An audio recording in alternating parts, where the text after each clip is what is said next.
Welcome to the Black Belt Business Podcast. My name is Matthew Brenner, and today we have with us a very special guest because this is actually my jujitsu instructor, and he started his own jujitsu school about 2.5, 3 years ago. What year was that? 2021, I think. So 2 years, 2.5 years ago, I Yeah, good guess. timing to start a martial arts school. So touche Yeah. to that. He is a medalist in nogi in the Pan. What would you call that? The Pan American tournament or Pan Jiu Yeah, like, Jitsu so something? IBJJF, no gi pans in Masters 1 brown belt adult, and then this year in a Masters 3 black belt. Very cool. So he's a badass.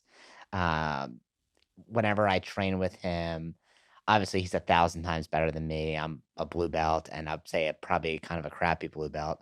And whenever I train with him, I think sometimes he has his eyes closed. Sometimes I think he's thinking about coffee or some other stuff, and somehow I slowly get strangled. And what is your blog or website that you use for education? So Josh Vogel art is the main one. Also, you're not a crappy blue belt. You're way better than you give yourself credit for. I appreciate that. No problem. But I yeah, love it when guests lie on the joshvogelart.com. podcast every What's I that? said I love it when guests lie about my I've skills been on well podcasts. paid. Uh, so Josh, I know we're gonna talk about today, like, the growth of your business over the past 2 years. You Okay. worked under another school for a while, Mhm. and then eventually you open up yours, and then we're gonna talk about cats and skateboarding. I know today you rode in your scooter, and Yep. we'll also talk about what it's like running a business with your wife, Okay. right? Like, how you manage that relationship. But before we do that, you worked under another school for a while, another organization, Mhm. and eventually you decided to open up your own.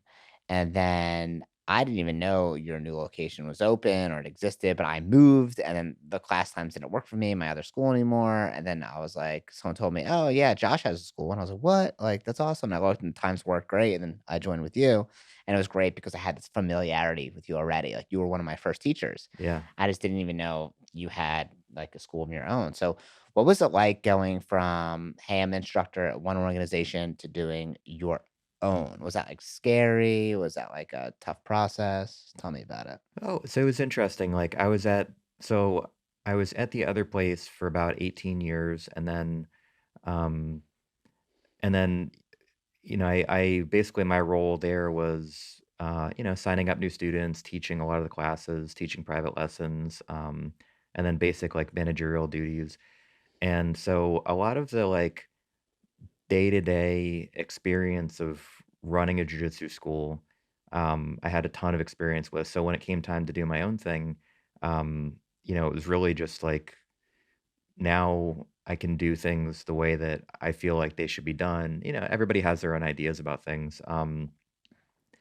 And so my experience doing that made it very comfortable for me. Like as far as my part of the business end of things, actually taking the leap and doing your own thing is very scary.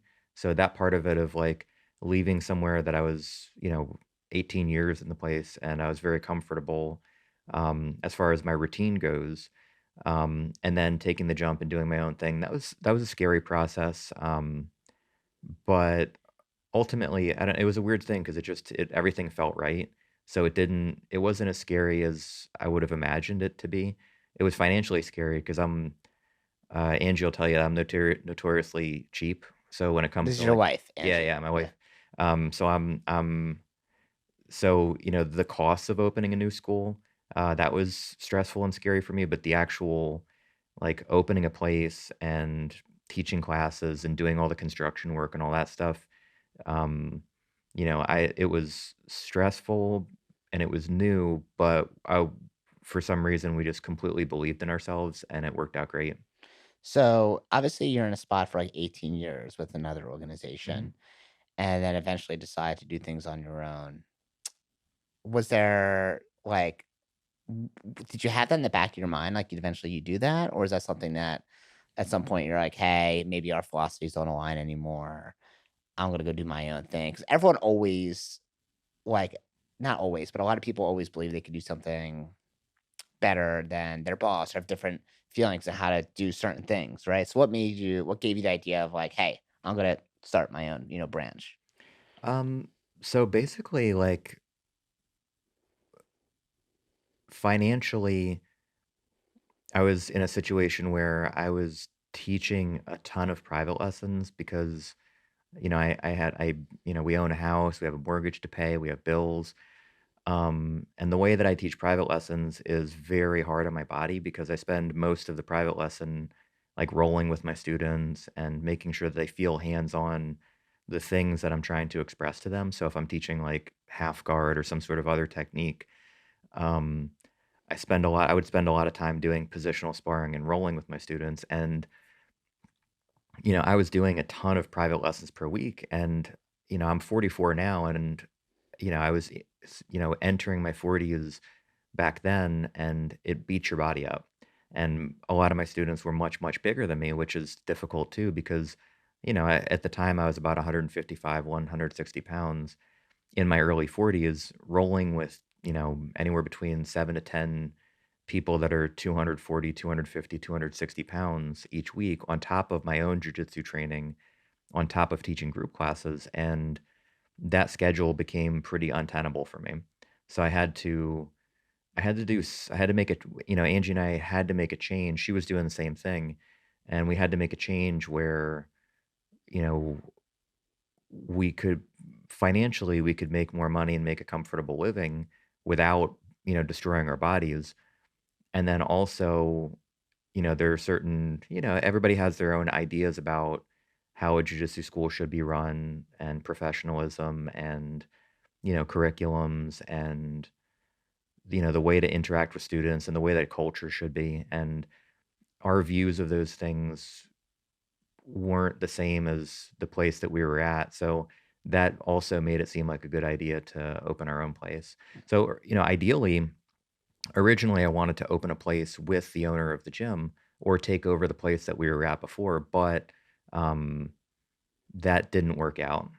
Okay. Yeah. And then where did you get the money to start this up? Like, obviously, you're beating yourself up in private lessons. I'm sure you have income coming in, but you also have lots of expenses, right? Yeah. So, how, like, A, how much did you need to open up a school? And B, how did you get the money for it? How did you get the funding? So basically, we took our life savings. Like I mentioned before, I'm fairly cheap and I don't spend money willingly. So I, save a lot of the money that I was making um and then Angie too, she saved we basically saved a lot of money for not a lot of money, but we saved a fair amount of money and then we took out a loan on top of that. And then we used that money to open the gym and that was I mean, the mats alone were I think 20 or $25,000 and then, our location in Old City that's one of the most expensive neighborhoods in Philadelphia. So, um, you know, opening at that location was expensive and, it cost a lot of money, but it was mostly our life savings plus a loan that we took out. Damn, nothing that will light a fire under your ass, like throwing your entire life savings into a business or project. 100%, yeah. So, how much did you actually put in from like your savings, and how much did you get from a loan? I think the savings we put in Angie does most of the financial stuff, but I think it was like 15 or 20 grand and then from the loan, I think it was another, like, 30 or something like that, Okay. 20 or 30, Are so you still paying back the loan? yeah, we're still paying back the loan. I mean, Yeah. it's not bad, we got a good deal, so, but, yeah, it was basically like, we just put everything into it, and maybe that's part of what I was talking about earlier about just, like, 100% believing that would work out because when we made that commitment to do it, there's really no choice.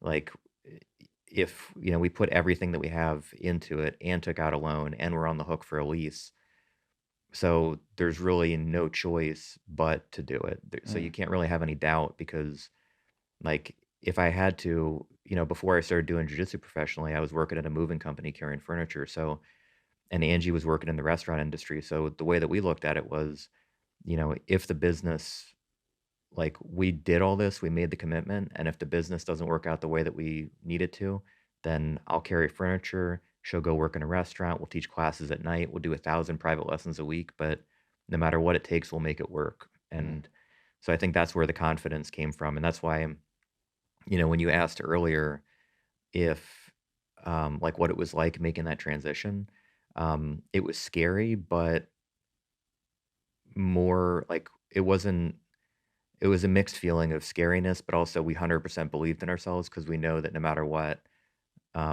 we have the work ethic to make it work no matter what. Mm. And then when you got the loan and then obviously, like, probably drained your bank accounts for the most part, Yeah. use your savings, and you opened up. Was it successful right away? Like, what happened with the launch? So basically, we started off with around like 30 students, I think. And then How did you start off with 30? How did that happen? so basically when we opened up, there were a lot of people that we had been teaching for years and years and years and, who decided to come with us when we opened our school. And then there were people that, I had known from, years prior who had maybe come to the school where I was teaching before, or I just knew from online because I used to be uh, I used to post on a lot of like jujitsu forums and stuff like that. And I was pretty vocal online with my old blog and stuff like that. So, there were people who put in a good word and sent us students, and Cool. so partially people came with us when we opened our school, and then partially just people were kind enough to send students our way. Cool. It's just like a reputation and people just knowing you. Yeah, pretty much. Okay, cool. Yeah, And then when people started to show up, like obviously you had the lease, and then you had sorry, yeah, like obviously that's probably the biggest expense, and the mats. People don't realize how expensive freaking mats are. good mats. Yeah, Yeah, like what's the brand your mats we use? got zebra mats. Zebra mats. Yeah. So Those are my babies. yeah, your mats are really, really nice. I Thanks. also found out for anyone that's listening who's a martial arts school owner that yours is like textured, Hmm. right? And I think Angie was telling me when it's textured, that makes it easier to grip when it's sweaty, so you're not slipping easily, and it's not necessarily difficult to clean. No, so the great thing about these mats, like it to me, the mats were such a big deal. Like, there were a lot of things that I just didn't care about, and I was like, Angie wanted to do certain things, and I trust her judgment with like the layout of the school, the way things look, all that. But the one thing that I had that was 100% a must was getting good mats, and I chose the zebra mats because when I would compete in IBJJF tournaments, which is International Brazilian Jiu-Jitsu Federation, and then also Grapplers Quest tournaments, which was a pretty big local organization, they use zebra mats, and those are the only mats that I ever rolled on that were not slippery and also didn't rip the skin off your body. Mm, So what you were saying about texture is that they are textured, but they're not textured in the way that like there are some styles of mats that are sort of ridged, like a rice grain kind of feel. And those are grippy, but you tend to get mat burn with those, which mm, means that like the skin of your knuckles on your hands and feet gets ripped off very easily, and you'll end up with like a lot of scabs on your elbows and knees. But if you go with a completely smooth texture, they're very slippery. And the problem with slippery mats is that when you're training on slippery mats, you sweat. And when you sweat on slippery mats, not only do you have no friction with your partner, you slip all over the place on your training partner, but then the surface that you're on is slippery, which means that you're doing jujitsu on ice, yeah, which is super dangerous and also changes the way that you train. mm, So, for example, if you're on grippy mats and you want to do takedowns and you're sweaty, you can still do takedowns from the feet to the floor and not worry about slipping and tearing your knee or slipping and landing on somebody else or slipping and whacking your head on somebody's leg as you're trying to take them down. Um, so on these mats, you can still do takedowns for an entire training session. You can still do standing guard passing. You can do pretty much your entire jiu-jitsu game without having to modify it from the beginning of a training session to the end of a training session.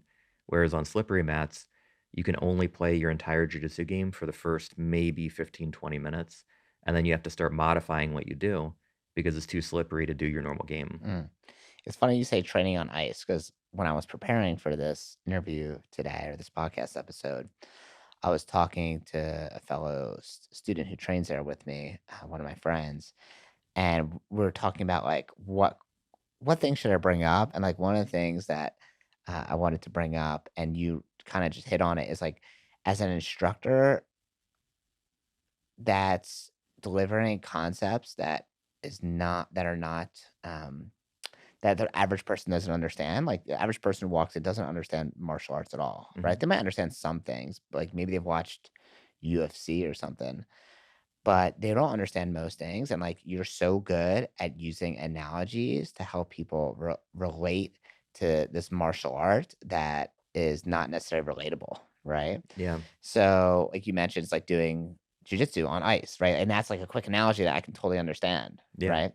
So, and you use so many analogies in your class, and sometimes I'll steal them. Sometimes I'll like share with our team, like, "Hey, this is like this," and they'll be like, "Oh, that's such a good idea," right? Like, I used one of the things you were telling us in class the other day was like your hands and feet are like flashlights and like pretending like you're a robber in a house and you're the other person has like the flashlights in their hand and their feet. So you got to get past the flashlights, Yeah. right? And like you want to, if you want to get past their defenses, you can't let them shoot that flashlight at you. You can't let them illuminate you. Right. And I was like, damn, that's really good. I remember that now. And that was, I don't know, maybe 2 months ago or something. And I'm like, it helps me think about it. Thanks. So where do you get these ideas for analogies? They just, like, come to you or Yeah, a little bit. So, I mean, the basic principle is that are you familiar with mnemonic memory techniques?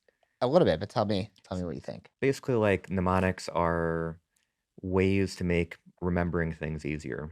I'm paraphrasing because I don't have the actual definition, like, memorized, but that's Yeah. generally what I understand them to be is just techniques that you can use. For example, if you're a doctor and you're trying to remember, you know, the 50 bones that are in the upper torso of a human being or something, and, like, you're like, "Okay, the femur, the tibia, fibia, whatever." Like, if you can't just memorize those things, then you have to have tricks that'll help those things stick in your brain, right?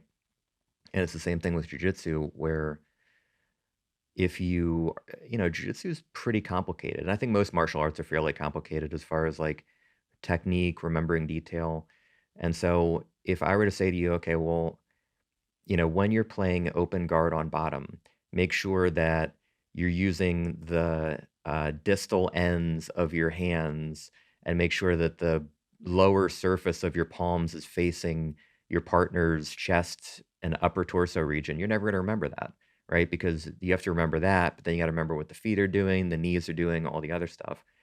But if I say something that gets an emotional connection with you, like, something that sounds funny, something that's memorable, something that, for some people, like really it's anything that'll get an emotional connection. And I choose to try to focus on things that are funny because you could get the same result with something that's disturbing. Like imagine that you have like rays that are burning the skin off your partner's face from your palms. Like that's kind of messed up sounding, right? And you'll remember that because it's like a disturbing image, but it's a lot easier to, and it's a lot easier and more palatable to say something that's like funny and memorable or something that people will remember, but not be like, oh God, why did he have to say that? I don't want to think about that, you know? Yeah, you had one the other day that reminds me of that. Yeah. Do you have analogies you use over and over again, or it's like however you think about it on the spot? Yeah, I have some that I use over and over again because they're like basically when I'm teaching, if I'm using analogies or like whatever language that I'm using while I'm teaching, I'm always trying to find the best way to get the best result on the training floor from the students. So when I use an analogy, if like let's say I have a class full of 15 people and maybe 12 of the people are struggling to get the thing that I'm saying, if I can find a simple, to the point analogy that makes at least 10 of those people understand what I'm saying better, then I'll keep that one Mm. and I'll use it over and over and over again. And then if it's something that, there's been a bunch of them that are just duds where I'm like, in my head it makes sense. Like for example, I was teaching a class 2 or 3 months ago where I asked the class. I was doing a round called the Ripley round. Like, you ever see Talented Mr. Ripley, the movie? Yeah. Well, nobody in the class had seen that movie. Mm. So I was trying to use that movie as an analogy, but nobody knew what I was talking It's about. so specific. And then when I tried to explain it, it was, like, disturbing because, like, the round was I was having people positional sparring, but you like, you have to pretend to do my game against me. Yeah. So, for example, I like cut pass, underhook half guard. I like single leg takedown. So those are like my game in jiu-jitsu. And so in the movie The Talented Mr. Ripley, Matt Damon pretends to be Jude Law. So the idea would be that you pretend to be me on the training floor and do my game against me. But when nobody knew what I was talking about, like, I had to explain. I was like, "Well, Matt Damon, he kind of falls in love with Jude Law, and then he murders him in a boat," and I'm trying to explain this to them, and And they're like, Angie's like, "Shut up, shut up, shut up. so she Stop wasn't there talking." that she wasn't Okay, there that good. day, but it would've been better if she was, because then she coulda lightened the mood a little bit, Yeah. but instead, I'm like, like, babbling on about, like, murdering somebody in a boat, and I'm like, "Alright, that one's a dud. I'm Yeah. not gonna use that one again." We brought it up here today, so that's good. Yeah, Still yeah. lives on forever. Well, just, yeah, at the very least, maybe some of them will watch the movie and then know what I'm talking about next time. One of the analogies you used, I remember we're talking about arm bars, and you're like, "All right, pretend their arm is or the shoulder is kinda like a rotisserie chicken drumstick." And Yeah, you're grabbing the rotisserie chicken, and you gotta pull, and then you gotta crack off the drumstick to eat it, but you want all the meat to stay on the bones, you gotta crack it at the right spot. yep, And I was like, "Damn, that's really good." I used that one in class for our students. We were doing something. We weren't doing maybe we were doing, like, a basic arm bar because we teach karate, not jujitsu, but we'll go over a couple basic moves and stuff yeah, just so they know it. And they were cracking up when I said that, and, like, they definitely remember that, right? yeah, So, it's such a good I always feel like there's, like you can teach a class and teach pretty good, but if you use lots of analogies and stories, that's the difference between an okay teacher and, like, an advanced master teacher. It's not necessarily how many trophies or championships or medals they have or how long they've been open or how many students, but how they can transfer information where it's gonna be memorable for a really long time, that's the goal, yeah, right? and then what helps with that too is, like, so that, like, there are some analogies that I've been using for 10, 15 years, and those are, like, good ones that I know that I can connect with people. Can you share some of those? So, like, one of them would be for armbar from closed guard. I don't teach it this way anymore, but, like, because the technique changed, but the actual analogy didn't change. It's a foot in the hip potato chip. Okay. So if I'm trying to get you to play closed guard and then put your foot in the hip so that you can slide your hips out to the side, it's foot in the hip potato chip. Okay. And it rhymes, it's stupid, it's silly. People eat potato chips, so you remember it, right? Um, or geez, it's hard to remember off the top of my head, Yeah, totally. but, like, I'll stew on that and I'll come up with other ones that I remember, but, um, but the idea is then that there's also different layers of analogies that you can use, because really the point is that you're trying to connect the information in your head to your student, right? And so there's some that are, like, universal. Everybody's had a potato chip.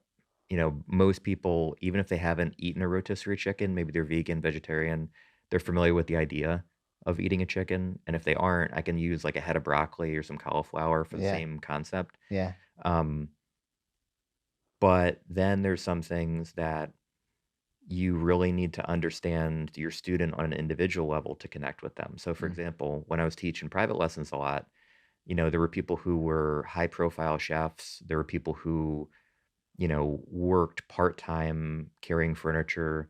There were people who did real estate. There were people who were bus boys or wait staff at restaurants.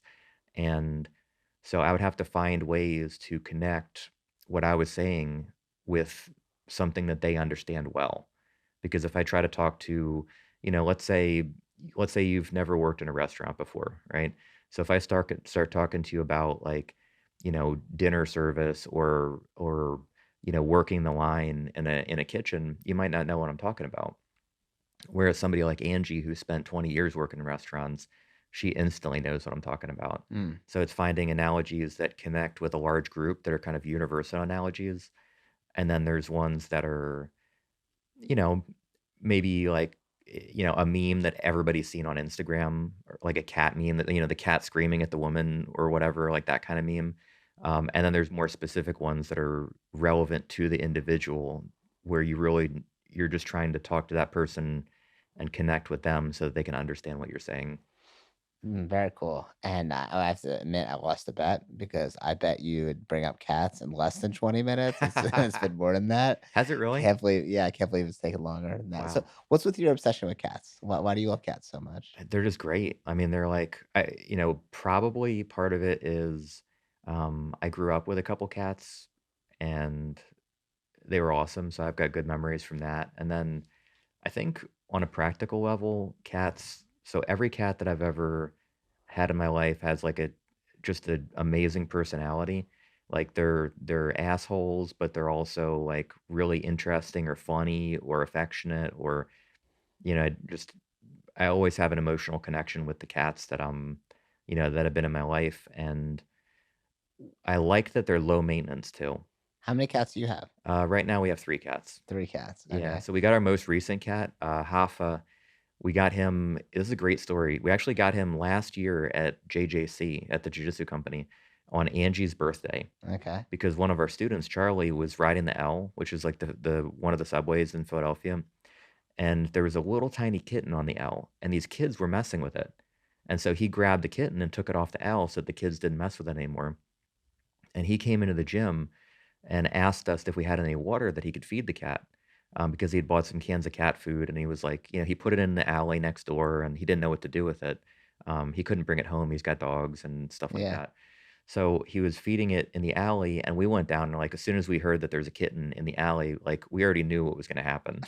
Like this is gonna live at our house, Oh, So like and Angie, Angie's on board with that too. You guys are yeah, both on the same page when it comes to cat love. 100%, yeah, Okay. like, as soon as we both looked at each other, and then we knew where this is going, so, Okay. we go downstairs, we meet the cat, it's the kitten was, like, literally probably the size of, like, my palm plus 1 knuckle, like, maybe, like this big, like a brick of coffee, like that Right. size, and we saw him, and we were just, like, instantly like, "Alright, we love this cat, he's gonna come live with us forever, like, I don't care what the other cats have to say about it, just done." Yeah.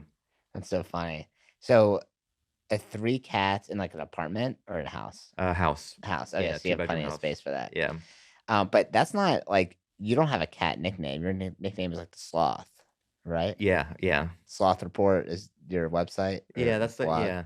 Do you still use that or no? I still use the so I don't I mean, I'm kinda moving out of the nickname, um, for a couple of reasons, like, it's not like I'm actively, like, dissuading people from saying the nickname, but I don't really think about it anymore because, it's really interesting, but I'm trying to become a fast grappler, and this might sound, like, stupid or corny or whatever, but I feel like, I always thought of myself as, like, the sloth, like, slow grappler, pressure, kind of ooze over my training partners, and I feel like that sort of became a self-limiting belief for me, Yeah. and so now I'm trying to become fast and explosive, which is great at 44 years old, right? Like, Yeah, that's what yeah, good what I time to should be do that. doing, Yeah. um, but I'm trying to, like, develop that style of grappling better, and what I find is that when I think about myself as, like, like sloth or like, "Oh, I'm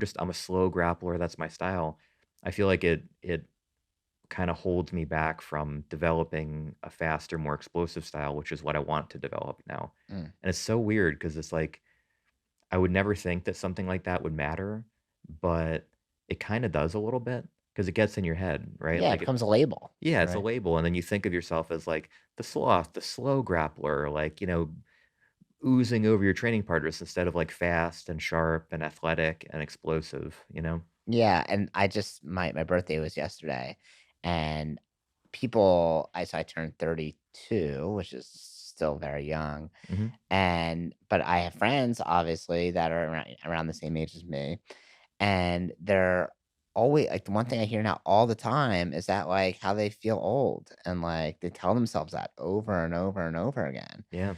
And, like, even talking with, like, close friends or, like, loved ones, if they say that to me, I say, "Stop.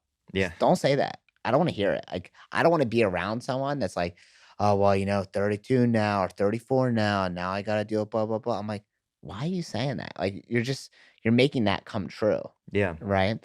Like, if there's plenty of I feel personally like my label, at least in my mind, is that, like, I'm gonna always be fit, and I'm always gonna eat well, and I'm always gonna sleep well, like, I might not always have, like, shredded abs or something, right? But that'll always be a big part of my life, and that's, like, kinda like the label and identity I presented to myself. So when people say, um that they feel old and they make jokes about it. I mean, Mhm. don't joke about that, Yeah. right? Like, you don't wanna be called sloth anymore. Maybe you're not gonna dissuade people, but, like, you'd probably rather not go by that because eventually it's gonna seep in whether you like it or not and become kinda true to you, Yeah, right? and, like, I mean, like, I don't mind if other people like, I just don't think of myself like that anymore, Yeah. and it's the same thing what you just said about age, I don't with the sloth thing, like, I don't really care, if like, it's nice, people, give me, like, a sloth doll or something like that, and I like stuff like that. It's well-intentioned, people are cool, it's very nice that they do that,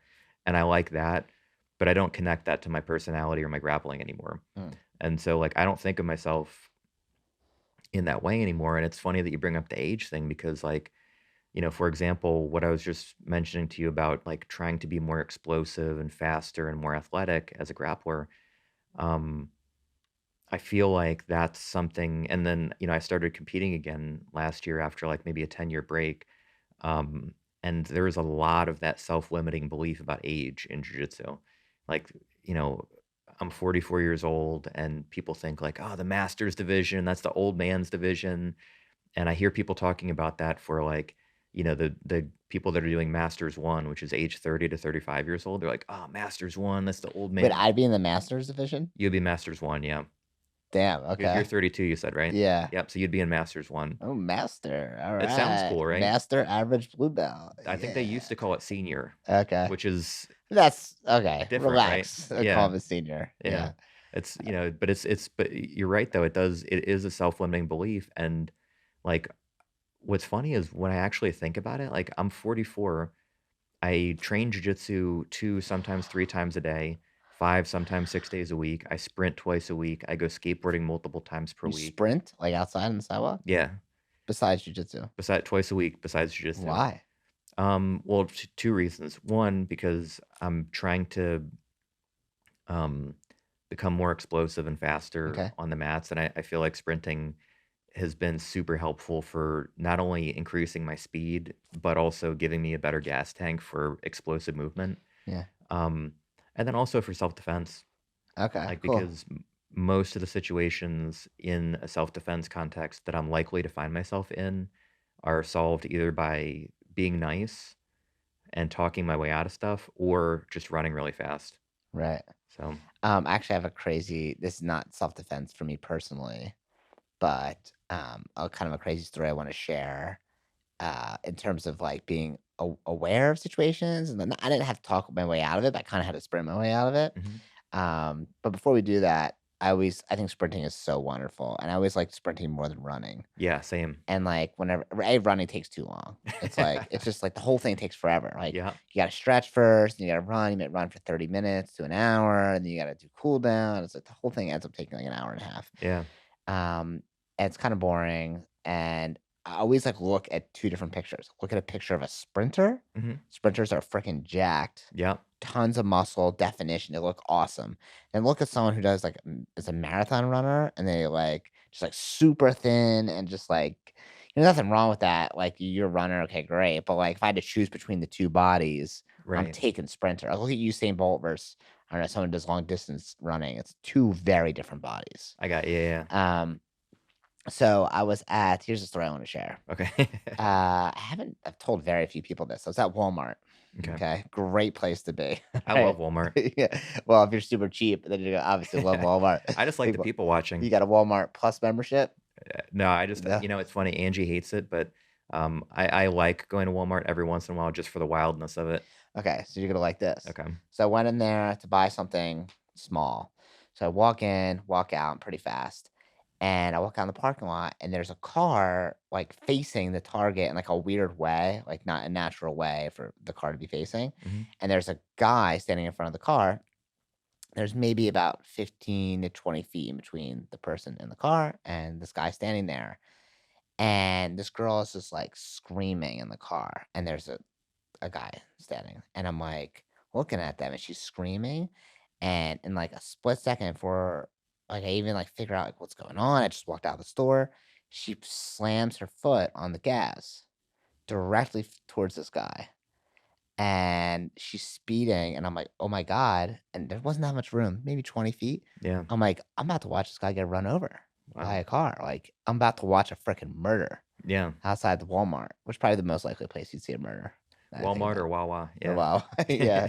Wawa's like a convenience store in Philadelphia. They can get rowdy. They've been closing them because people don't act well at nighttime there. So anyway, so this girl speeds and I'm just like terrified. And then she slams the brake maybe 6 inches before him. Yeah. And this dude does not flinch. He doesn't blink. He doesn't shift his weight to his heels. He Yeah. doesn't step back. He stands there like a brick wall. I could not believe it. Like, he did not move. Like, this guy is a freaking G. Like, I don't know. I mean, Yeah. he's out of his mind. Like, if he were to take 3 steps back, he would have been behind those metal poles that they have at like supermarkets or Right, Targets right, or right, whatever, yeah. so people don't slam into the building. Nope, he just literally just stood there Wow. and they're screaming, and the guy doesn't say a word, but the lady in the car is yelling and then cursing, and then some other lady walks out with like her little kids. She got 2 little girls with her, and she's like, "Hey, can you stop that? Like, I have little kids with me." And the girl goes like, "F you, mother effer, da da da da." And just like total trash behavior. And I'm like sitting there watching it, and I'm like, "What the hell am I doing standing here?" Yeah. Like, and then the girl in the car had a guy get out of the car and, like, looked like there's gonna be a fight maybe, and I'm like, "What am I doing standing here? Like, what is the benefit? Like, entertainment? Like, if there's a shooting, I can get shot, like, Yeah. just being in this area." So I sprinted to my car and drove off, and people ask like, I've told maybe 2 people this, and like, "Well, what happened?" I'm like, "I don't know what happened, but, like, I don't wanna be on the news later." Yeah. So, you gotta get out of there, and I always feel like the most important part of self-defense is just awareness. Right, like knowing what's going on around you, not Yeah. staring at your phone all the time when you're out in public, knowing who's on your side of the sidewalk, knowing who's on the other side of the sidewalk, where a car's coming from. Like people get just so often now just get hit by cars because they're texting, right? And I'm guilty of that too. Like it's something I would never look at my phone, but Yeah, I mean, we all do the same thing, and I mean, yeah, like, it's I think with the self-defense thing, it really is just, like, what are the situations that you're most likely to come across? And then what are the things that you need to be good at to survive those situations? And for a lot of people, it's just like if you're walking around Center City, you're probably going to have to worry about getting hit by a car or, you know, sometimes there's like flash mob stuff that happens yeah, or, people randomly shooting at each other, which sounds crazy to say it, but, like Philly's, kind of dangerous like that right now. Um, I hope my mom doesn't listen to this episode. She'll freak out. I'm making all of this up. Um, Hunter Brenner, everything's safe and fine and normal. Don't worry. the worst you're gonna have to deal with is brain freeze from ice cream, and that's It's it. terrible. Yeah. But yeah, I mean, it's, sometimes like your best self-defense is just like, you know, staying off your phone and then being able to like just turn your ego down and say, you know what? I'm not going to yell at that person that almost hit me with their car because I don't know if they're going to put it in reverse and try to hit me again or shoot me or whatever. Mm. Yeah. So going back to your school, so and so you have some context for my school when I first opened, I took out an $80,000 loan. Okay. So a little bit more than what you took out. Yeah. Um, but I was able to borrow it from family, which was very fortunate. It took me like 4 years to pay it back, something like that. And I paid it all back, and it was all good. But it was scary as hell because now it's like I don't want to let my family down, Yeah. right? So how long did it take you to, I guess, like have your expenses at least cover, or the money coming in cover your expenses? Like, how long did it take for you to get even at least? Um, I mean, I think about 6 months. Okay. Yeah. Like, I mean, How much is rent in Old City? in Old City, so our location You're is like on the second floor too. You're not like a walk in. You got to go upstairs. yeah, you gotta go upstairs. So it was like between 5 and 7,000. Between 5 and Yeah, because 7,000. our lease like it goes up a little bit each year. So, Yeah. and then there's like condo because we're part of a condo. Oh, I see. There's condo fees and stuff. So, Okay. yeah. And then, are you personally liable on the lease? Like, are you if Pretty so Angie is in charge of that stuff, yeah, and she told me, but don't remember. yeah, that's a nice way of That's putting it. I try really hard with stuff like that to remember, but it's just I trust her, and so when she tells me stuff like that, like I'm just like, okay, this is something that I trust her. I know she's on top of this. so I don't have to have this in my memory bank. Knock it out. Yeah, Well, I'll tell you a tip about that, just so if you ever do this again or you move different buildings or whatever, yeah, and at least Angie can hear this and anyone else that runs a martial arts school. So we prefer to buy a building when we can, but we don't always do it just because sometimes it's not possible, like where it's at in the city or it's way too expensive or whatever. yeah. Um, but we recently had a lease negotiation for our location in Philadelphia in like a downtown area, North of the Liberties, Mhm.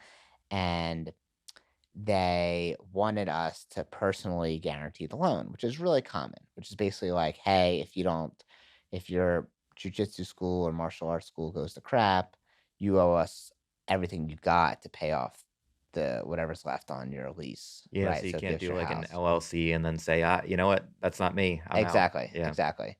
'Cause then they're on the hook, so I understand how it is for the landlord too, right, so they want you to personally guarantee it, and I don't wanna personally guarantee anything, like, I don't want them taking all my assets if, like, especially if I'm opening a 2nd or 3rd or 4th location where I'm not gonna be a part of it daily, right. like, I know it'll be successful, but, like, God forbid something happens, I don't want to lose my house, Yeah. right? Or be on the hook for 3 years of a lease. So, one of the things we'll do, and we did for this last time, if you can, is we just gave them extra security deposit. Oh, So okay. we gave them, like, instead of 1 month security deposit, I think we gave them 6 months of security deposit. Mhm. And then over the course of the lease, I think it was like a 5-year lease, we get back a security deposit each year. So, like, each year 1 is like we get 1 back, year 2, we get 2 back, year 3, so it's kinda like we get that money back, Yeah. and but we don't have to personally guarantee anything, and that made them comfortable. So, if you ever get in that situation again, that could be a route you can take, and that was an idea from that I got from my brother I would never thought of, and I'm like, "Oh, let's bring it up with them," and they're like, "Yeah, we can do that, that sounds That's really great." smart, yeah. Yeah. So now that one of the things we talked about before we hopped on here is you just hit your first 30K month in Mhm. revenue. So Thank you. congratulations to that. It's a really big deal. That's like a big marker for martial arts schools. Usually it's like first like the 10K mark, and then it's like the 30K mark, and then it's the 50K mark. And then after that, you really want to get to like 80K or above. Which most martial arts schools as an a loan school they're not going to get to. And by the way, not talking about profit. I'm talking about gross revenue, Okay. right? And most good martial arts schools will run at about a 30, anywhere between 20 to 40% margins. So like what is their actual profit they get from that monthly expense? So just some like I know that sometimes when I bring up like general numbers, like what to look for, that could be helpful for you. Okay. So you can compare, but oh, cool, like we're at here, we're at there. And anyone who's listening, that's generally what we look for out of our schools is a 20 to 40% margin. And a third of our expenses, about a third, is usually like 28 to 30% will be on payroll, Okay. and the another 20 to 30% will be on the building and uniforms and all mats and all the other electricity bill, all the rest of it. Right. But we want to keep generally between 20 and 40% of profit.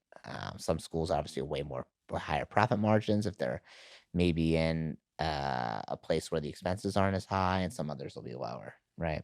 Thanks for sharing But all that, by the way. It's yeah. interesting because I know you've been doing this for a long time, so I appreciate you sharing that. Yeah, I mean, I love sharing it. I think so. We call it a general business term for it is a KPI, a key performance indicator, Okay. and that means like it's a general number that you wanna like. Uh, that's like a guideline of like where you want to get to. So in general, at the best martial arts schools in the world, will do their attrition rate. So how many people quit per month is like 5% or lower. Okay. So the retention rate, how many people they keep, is about 95%. Okay. Most people at around like the 8 to 10% range is like about the average. And then like a regular gym, if you're like a big box gym, like a Planet Fitness or something, then your attrition is like 25% or higher. So it's much higher. But they're also their membership costs are so low, they can sign up 75 or 100 people in a month and not be a big deal. Yeah. For us, like you, we run more boutique style, so it's higher tuition, right? And lower fewer people in the school, and just more more personal attention. Yeah, like, I like the, like I think La Colombe is a nice example of this, like, I like The coffee shop for anyone who's listening. yeah, so La Colombe's a local Philadelphia coffee shop that, you know, most coffee shops are like mom and pop, right? And then there's Starbucks on the other end of things. And I like that sort of in between where it's like a mom and pop kind of feel, but there are professional standards set in place and Mm, they run like a business and it's not like, like it's not too mom and like I think one of the things that jiu-jitsu schools suffer from is being too on the like too informal, like, and I don't want to say unprofessional because that sounds harsh, but too on the mom and pop end and not without it not having good professional and business standards mhm. that make sure that the business is successful and make sure that all the students are happy. So I think like that's I like that you're saying that about your business that you do keep a mom and pop feel, but I also know, just from knowing you and having some experience, like seeing your business, and some of your businesses, that you do things in a professional way, but maintain a mom and pop feel, I guess is what I'm Yeah, saying. yeah, exactly. We wanna maintain a family feel the best way we can, Yeah, but we don't wanna run it that way. Like, it's gotta be clean when you walk in. Most jujitsu schools are disgusting, that's what I mean. Yeah. right? Like, you know, most jujitsu schools don't really don't track any sort of attendance. Some people are paying, some people aren't. People pay different tuition rates. Like everyone in our school, unless they joined like 8 years ago and tuition was different or something, Hmm. that's different because tuition will go up over time. Yeah. But besides that, like everyone pays the same tuition. I don't want one person talking to someone else and say, "Oh wait, you pay what? Oh, you pay this? Oh, you didn't negotiate?" Right. Like no, we don't negotiate at all. Yeah, because then Zero. they feel like, it's unfair to them, Yeah. right? Because, well, why did Ed get, why is he only paying 90 bucks a month and I got to pay 150 a month? And, like that's not fair. Like I come here 5 times a week, I help clean the mat, like all that kind of stuff. Yeah. And like, that's one thing that I kind of was hinting at a little bit with professionalism in jiu-jitsu is that, there's lots of like this person pays, this person doesn't pay, this person pays full price, these guys get to train for free. And, the cleaning standards and then with jujitsu, drop-ins are a thing, which is like when people, they come from out of town or sometimes within the local jujitsu community, they come and, just drop in for a class or drop in for an open mat. And there's a lot of schools that don't charge drop-ins, but we do charge drop-ins. And it's like it's wild how much resistance we've gotten from that.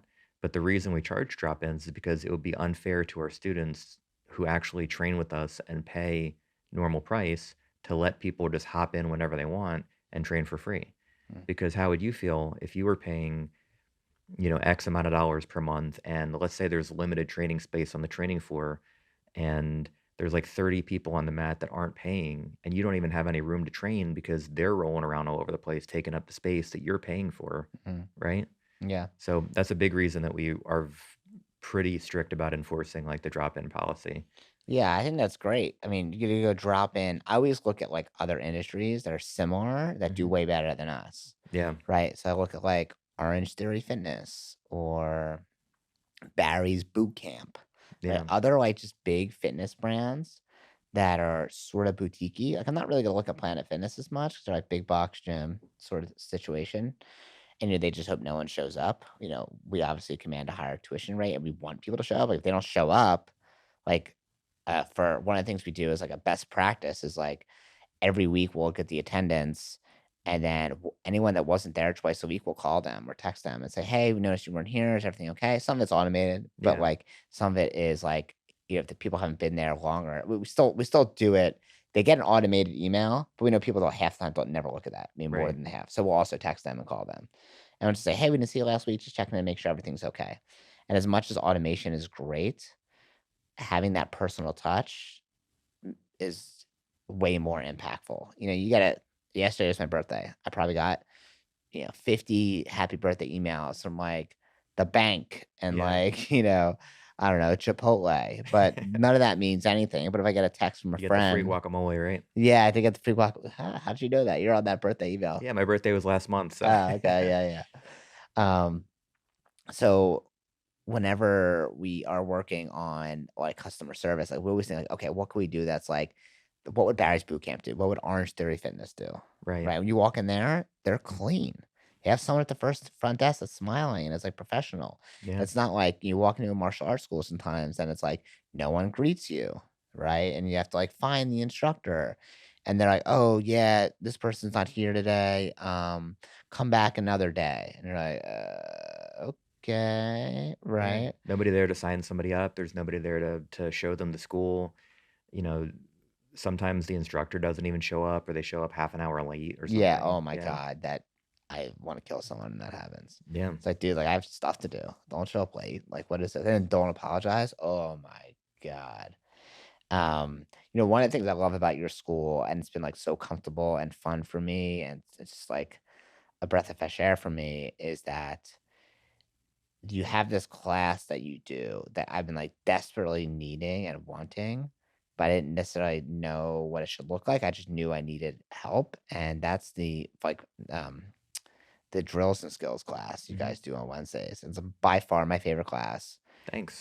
So can you tell us a little bit about, like, what that is and, like, your philosophy behind that? Yeah, so basically, drills and skills is the idea is that it's project-based jujitsu, meaning that like, when you so typically, the old school way of learning jujitsu is you go to class, you learn 3 random moves, and then you do what's called open mat, which is like it's like recess when you're in high school, but just, for jujitsu, and there's no hacky sacks or cigarettes, right? So, like, you do your moves, and then after class, you spar, and you try the moves out and see if they work, see if they don't work, and then, next class, you'll learn 3 other random moves, and there's no connection, and there's no time to really develop any one thing. So what drills and skills is it's a class where you pick a project that you're willing to work on, and then, we take you through sort of our recipe of how to train that project and how to study it. And then, I spend a lot of time coaching people in the class on their own individual things that they're working on. And then that way, you get a chance to actually work on something for a substantial amount of time where you can see progress in it Mm, instead of just like, here's an arm bar and then try it. And then if it works, awesome. If it doesn't work, then do something else, right. which is basically like, I mean, if you want to get good at anything, if you want to get good at woodworking, you wouldn't like, use a different chisel every single time and try to make a different object every single time. You'd probably start with like, this type of block of wood, and then okay, now you're going to try to make a spoon using these chisels, and then just do that until you can make a spoon. You know? Yeah, so, like, what I love about the class is that you work on one project. For me, that was sign mount, where I get stuck in a position. I can't get out. I get stuck there all the time. Right. And the class helps me develop, like, problem solving skills of how do I actually get out of that sign mount, Yeah. and then drilling it over and over and over in different ways.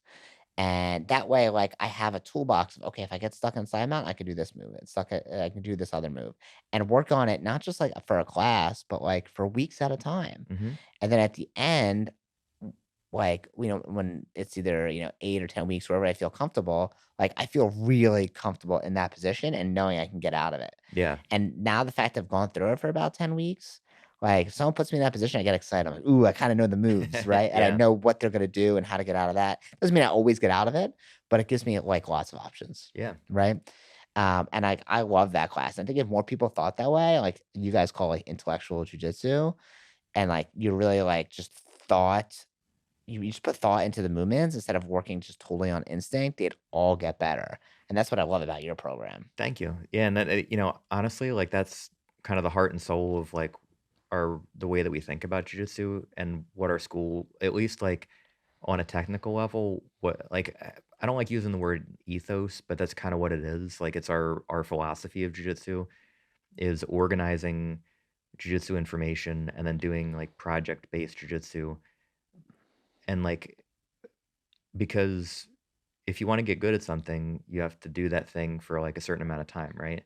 Like, if in skateboarding when I was a kid, and I still skate, but if I wanted to learn how to do a kickflip, then I can't just try a kickflip and then either it works or it doesn't work. I have to try a kickflip and then, try it in the grass so that I don't fall and crack my head open, and then maybe take it to the sidewalk a little bit, and try it on the sidewalk, but, like, close to the grass so that if I fall, again, I don't crack my head open, and then start to get the hang of, like, "Okay, I got the skateboard halfway over.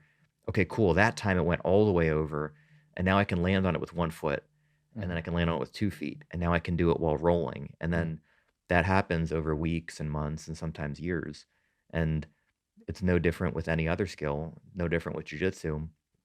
And what's cool about your project that you were saying you're doing bottom of side control is that, that's one of the getting stuck there is one of the worst positions in jiu-jitsu, right? Like, it's not fun being on bottom of side I would control. argue that.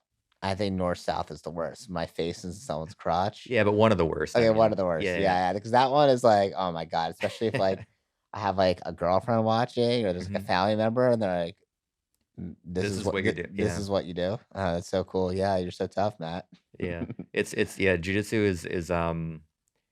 you lose your shame pretty quickly. That's the first the first thing that goes. I think, like, so I came from a karate background, Okay. right? Where there's, like, obviously some touching, but usually people aren't, like, sweating profusely. Yeah, Like, jujitsu is like that you could not sweat more. I don't know what else you do to sweat more, yeah, or maybe if you're sitting in a sauna with a blanket on, you'd be sweating more, but that's about it. And I remember so it's a little bit of a culture shift for me, yeah. right? And also in karate, we're very how do I explain this? We're, like, very particular about how we teach something. Like, we teach Mhm. one move, and then you practice it, and you teach 1 and 2, and you practice that, and you teach 1, 2, and 3, and you practice that, what we call pyramid teaching, Yeah, right? Where you teach and, like, you teach a certain skill, and then practice it, and then add on to that, and practice 1, and you work your way up. And jujitsu, at least my beginning experiences were more like the traditional sense where, like you said earlier, where it's like, hey, you practice this one, bow and arrow choke or something. And it's like, here's some details for it, go practice. Okay, now here's another detail of it. Or if you can't get this move, do this other move. Or then do this other move. But I can't remember all that. At yeah, least I can't remember it sufficiently, like when I'm in the moment sweating, and there's no way I could possibly do that. yeah, nobody can remember all that. Yeah, so this gave me the option to be like, okay, like I can just work on this for a really long time to make it instinct Mhm. and natural. What was I gonna say about where was I going with that? Um, I don't remember, but where it's going is interesting because, like, what you're touching on is the idea of, like, you don't have to get good at all of jiu-jitsu, you just have to get good at Matt's jiu-jitsu, Yeah, right? So, like, your plan from all the major positions, and then you put time into developing those things by making projects out of them. And so, like, for you, you don't have to learn every single thing that I teach in my group classes. Those are potential suggestions for things that you could then make a project out of later. But what you have to do is take the jujitsu that's most relevant to you. Like, if you start from the feet and you start a match and you do a single leg, that's Matt's jujitsu right there. You don't have to do 20 different takedowns. You just got to do, 2 or 3 takedowns from the feet. If you're in top of the open guard, couple different guard passes, couple things from side control, couple escapes from side control. And then instead of having 1,000,000 different moves that you have to memorize every detail, you just have, you know, probably 20 moves total. yeah, And then even if it's not moves, it's just maybe like 5 positions and then you have an understanding, a well-developed, deep understanding of a few different options from each of those 5 or 6 positions, or 10 positions or whatever it is, you know? yeah. And that Bruce Lee has a really good quote about that. He's like, I fear not the man who's practiced 10,000 kicks. I fear the man who's practiced one kick 10,000 times. Yeah. Right, getting, like, really good reps. I remember there's even sometimes, like, in class with you where we might do, like, 2 or 3 not totally different moves, but, uh, "Oh, if this person does this, you can add on this, or you can Right. add on that." Like, you'll come over and be like, "Alright, well, now we're working on this part." I'm like, "Josh, I'm gonna stick with the first part you did, it was great. I just Yeah. wanna practice this one more because that's what I know I need." Yeah. Right? Like, sometimes when we go, I just know I won't remember it otherwise. But what I was gonna say before, actually, I remembered, was, like, the culture shift Oh, thing. right. Yeah. Was I remember the first time one of the first times I was training and someone's sweat was dripping and then it dripped into my mouth. Mm. And the first time that happened was like, "Oh my god, like, Yeah. this is disgusting." Yeah. And I'm just now, if, like, it happens, like, it's, like, a little gross, but I'm like, "Don't worry about it," like, it's not as impactful, and now I get, like, hair in between my teeth, it's, like, probably not my hair, Yeah. right? That's happened to you, I'm assuming? Oh, yeah. All the time, and it's, like, so gross. So how do you get, like, a beginner to get past that? 'Cause that's hard for most people. So It's interesting because, like, that's where I think professionalism in, like, keeping a school clean matters a lot. So, for example, I mean, like, Angie and I go bonkers trying to keep our school clean. Like, I am obsessive about vacuuming, making sure that the hairs that you're talking about aren't like they're as non-existent as humanly possible. It's like cleaning up like a criminal cleaning up a crime scene so that they don't get caught. Like, that's how I feel about cleaning the gym. And so the reason I mention that is because if you're in a gym that's not clean and the mats aren't getting cleaned regularly, and I've been in places before where you could be wrestling with somebody or rolling with somebody, and not only do you get like a bushel of hair on you, but you don't know when that hair is from. Like, it could have been from 3 weeks ago, right? Like, it's like a tumbleweed of hair, Yeah. and it's not your hair because it's like 4 feet long, and it's a tumbleweed, and it's like the Rat King, like when the tails get stuck together, Yeah. and it's on you, and it sometimes gets in your face, and then there's like lint from somewhere or like a piece of dirt or like some other crazy disgusting stuff, and that's from not cleaning a gym. So then you got that part of it, right? And so if you get rid of that, if you clean your gym obsessively and that stuff is removed, then you're left with people sweating, right? So people sweating is pretty gross and there's no way around it. We have air conditioning, which helps a lot with that. So like if you're for example, if you don't have AC and you're wrestling with somebody in August and it's like 98 degrees, your experience of somebody dripping gallons of sweat into your face while they're mounted on top of you is going to be very different than if it's August and it's temperature controlled and, yeah, you're sweating, but it's like 72 degrees in the room or 66 degrees or something like that. And it's like manageable, you know? So anyway, like you try to minimize it as much as possible. And then, and then what's left, basically is it still takes time to get used to that feeling of like for a lot of people it's partially the sweaty thing, but for a lot of people it's like the physical touch Mhm. that's hard to get used to. And a big part of that comes down to the instructor making everybody feel comfortable through, joking around, um, making sure that they're partnered up with somebody who is going to be safe for them to work with or that's accommodating, making sure the mat culture, like, imagine you're doing jujitsu for the first time. You're not used to touching another human being, like in any kind of like fighting sort of way. Like you just the physical contact thing is not there. And you get on the mat with somebody who seems kind of surly and like maybe like, too serious. And the instructor's like, all right, now you're gonna rip their arm. And then when they tap, that means their arm's gonna get shredded if they don't tap. Like it's crazy. And then they're dripping sweat in your face when you're sparring with them for half an hour. And then it's like an awful experience, right? But if you go into a clean environment and everybody's super friendly and your training partner's like, "Yeah, what's up? My name's Todd. How you doing?" Like they make you feel welcome, they make you feel comfortable. Like, "Oh, is this your first time training before?" Like, "Oh man, like I just started training 3 months ago. I know what it's like." You're already disarmed. You already feel at ease. And then when the instructor comes around and they like, joke around with you a little bit, like, "No, your other left hand, put that there," and then you laugh and they laugh. Then the things that are normally unpleasant in jiu-jitsu, like the physical touch and the sweating, doesn't really seem that bad. Or at least you get used to it a lot quicker because, the rest of the experience is much more palatable. Yeah, I love that, especially if you partner them up, like you said, with someone who you know they're gonna work well with, right? Yes. Like, you probably shouldn't have the, 20 no, not even 12, I'll say 41-year-old mom working with, like, the 19-year-old kid who wrestled in high school. Yeah. Like, that probably should not be their first partner, Yeah, but, right? it's funny because that can be true, but I think that's also a cultural thing. So the cultural part of it is like the safety net that catches those kind of situations that would normally be bad, like 21-year-old ex-D1 wrestler who's like, just, wants to win worlds or something like that, rolling with like a, 41-year-old mom or something like, you would think that that would be a problem, but if the culture is right in the school, then it doesn't really matter too much who is paired up with who. There's some people that are wired for to be faster and more aggressive, but if you have a good culture in the school that,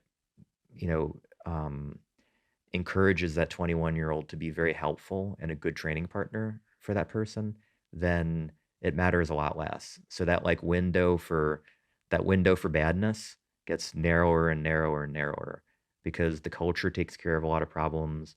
Clean facilities take care of a lot of problems. Having well-trained professional instructors takes care of a lot of problems. And then the chance for a bad experience gets narrower and narrower and narrower. And then what ends up happening is, the worst that you'll experience is like a couple drops of sweat on your forehead Right. instead of a tumbleweed of hair that got stuck in your ear. And then your eye is full of somebody else's sweat and they're acting like a jerk to you and they're grinding their elbow across your teeth. And the instructor doesn't care and they're not paying attention. Like that's, you just narrow that window down until it's as small as humanly possible. And then what's left isn't really that bad. Mm. And I have one other question for you, Mhm. and because you work with your wife, Yeah. right? How do you get more women in jujitsu? So I think the number one answer for that, and this is something that Angie is really excellent at, is making sure that there are visible women in leadership roles in the gym.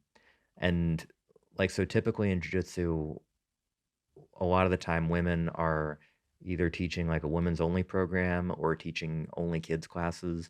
And that's not anything negative about kids classes, just typically women in jiu-jitsu schools have very specific roles that they fit into. And then gym owners are reluctant to, for example, have a woman teaching an advanced co-ed class because, like, for example, Angie, when she was teaching, one person told her one time that, um, that they would never, that people would never come to her class if she taught an advanced co-ed class because she's a woman. And that was not the case at all. Like in her classes, some of her classes have been the most successful classes that I've ever seen at a jiu-jitsu school.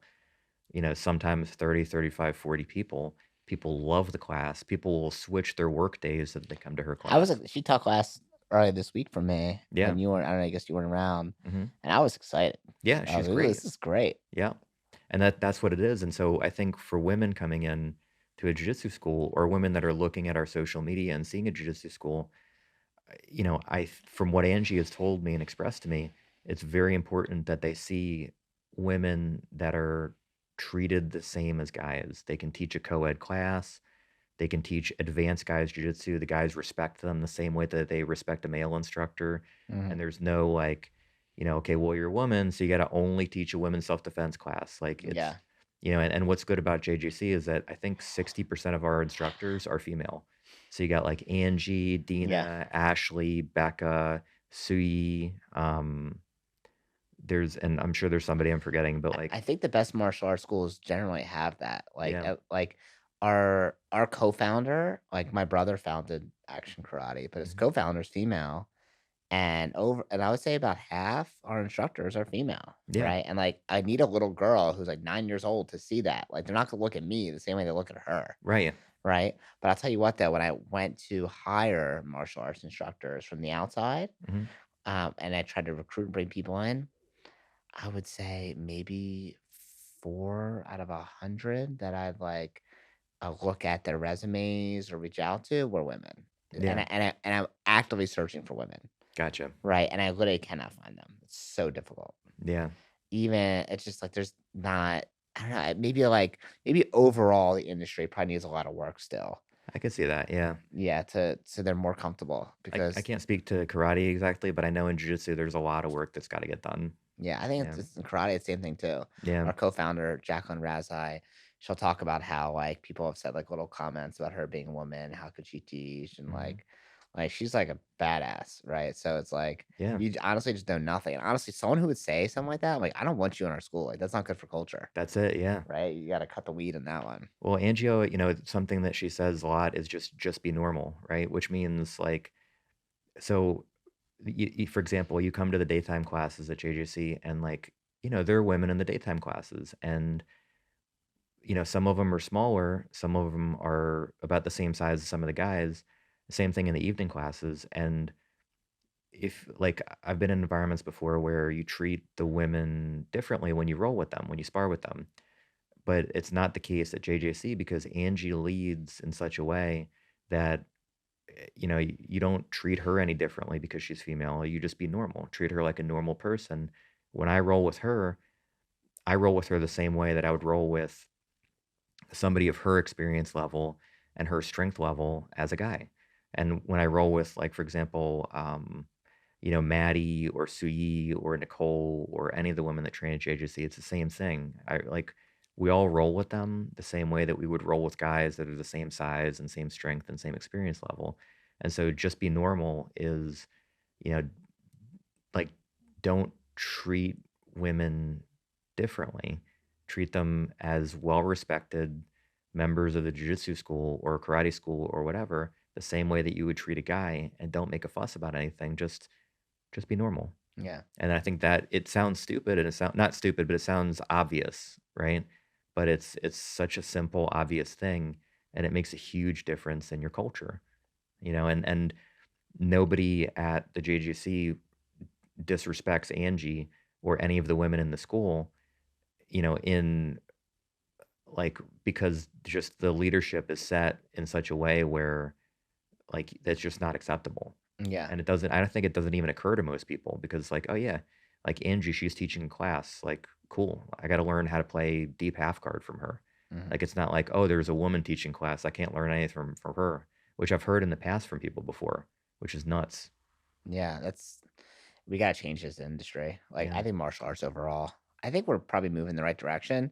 There's definitely some like social media influencers and like jujitsu, karate. I follow kind of like all of them Yeah. that are female. That I'm like, oh, this is like kind of like what we need, right? Especially just for like not even necessarily for people our age. Who cares about that? For kids coming up, like they need to see that. We need to have little girls see that, Yeah. right? Well, and it's great because, like, there's so many things about, like, I talk to Angie about this all the time, because we're married and we own a school together. And, we've been working together for about 10 years or something. And there's so many things that, because I'm a guy, I would just have no idea about because my experience is very different than her experience coming up in jiu-jitsu.